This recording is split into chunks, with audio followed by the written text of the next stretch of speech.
natural solutions to money, relationships, wellness, and more. Shine a light onto your day and into your life. Power Your Life with Dr. Joanne White.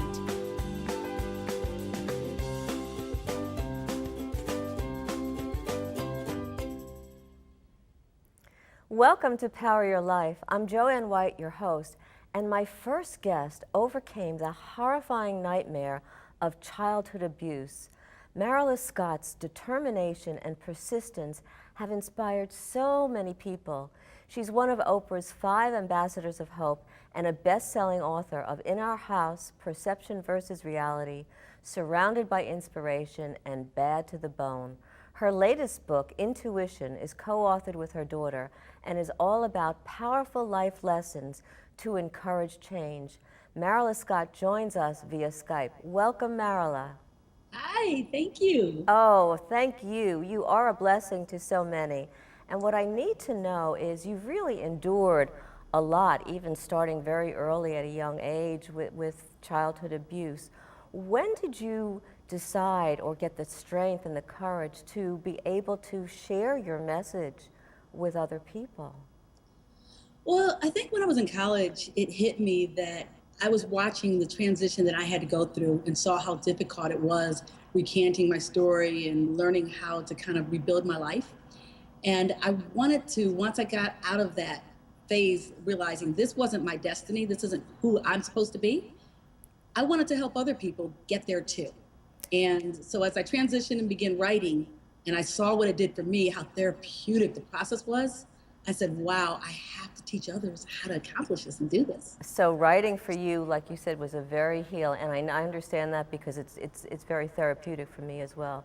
You also do ghostwriting, and your ghostwriting is very, very different from our conversation versus what a lot of other people do as a ghostwriter. So explain a little bit about how that works.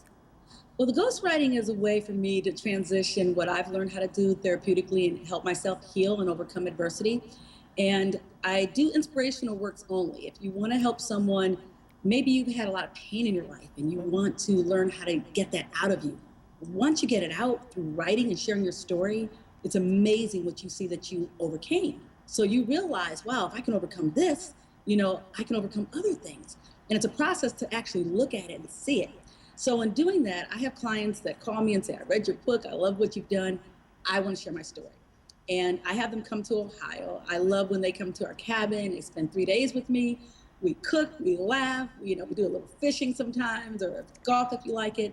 And then I talk to you because I want to get to know you. I can't tell your story if I don't know who you are. So what you're really doing is drawing out in a very quiet, beautiful space, drawing out from them their story, but in a relaxed way so that they feel comfortable. Because a lot of people go through a lot of painful challenges in their lifetime, but you have the ability to help them share it and you bring it forth to get to a place of healing. Absolutely. Because I knew what I needed and I knew what I didn't have. So once I understood what would have helped me get to this place and what I did, why wouldn't I share that with other people and teach them? And so I do make sure that they are in a place where they're ready to share their story. Some people are not. And if you are, what you think you've overcome already and the healing you think you may have, it's nothing compared to when you write your story and share it. Because sometimes as you're helping other people, even if you don't publish your book, but you write it, if you choose to share it with the world and leave that legacy behind, you're helping other people learn to overcome the very things that cost you so much pain in your life. Why wouldn't you want to do that? So it's very important that it's very important, the work that you're doing, not only your books and your inspiration for others, but what you're doing and helping other people draw that out so that they can also be an inspiration. Speaking of inspiration, you not only did you endure all the childhood abuse, but then later on in life you suffered aneurysms in your brain, and you went through a period of doctors not believing. And you said to me that if you didn't trust your intuition, you probably wouldn't be here today to tell your story. So tell us a little bit about that. Well, few years ago, I knew something was wrong, and I didn't know exactly what it was, but I went to my doctor and I said, "Hey, I have something right here." I would point to the top of my head and right in the area, and he sent me to have some tests done, but the test would show nothing. And so I would go back again and say, something's wrong. But I knew it. I didn't want there to be something wrong, but I knew intuitively. And I've always trusted my intuition. And once you learn to trust it, you won't go against it ever. And so, long story short, I went to several doctors that told me the same thing. There's nothing there. And finally, my physician said, "No, I believe you." So he said, "Let me send you someone that didn't, that would run a test that they haven't run before." They did that, and my head lit up in my speech and memory area. I had multiple brain aneurysms. And it was through trusting my own intuition, which I have many times, I have many stories like this, that, I'm here talking to you today.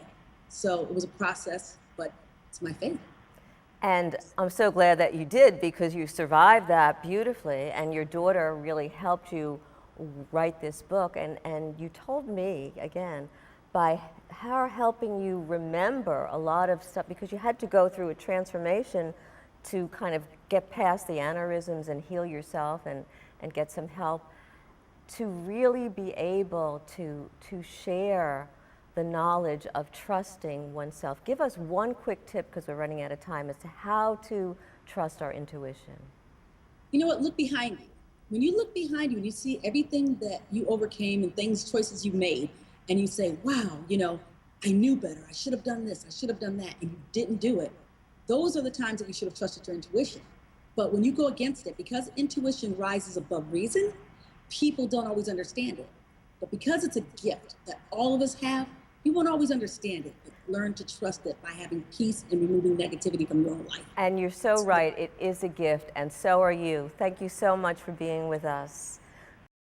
We know we're to love ourselves, and we're better off in all kinds of love when we do. But is self-love so easy?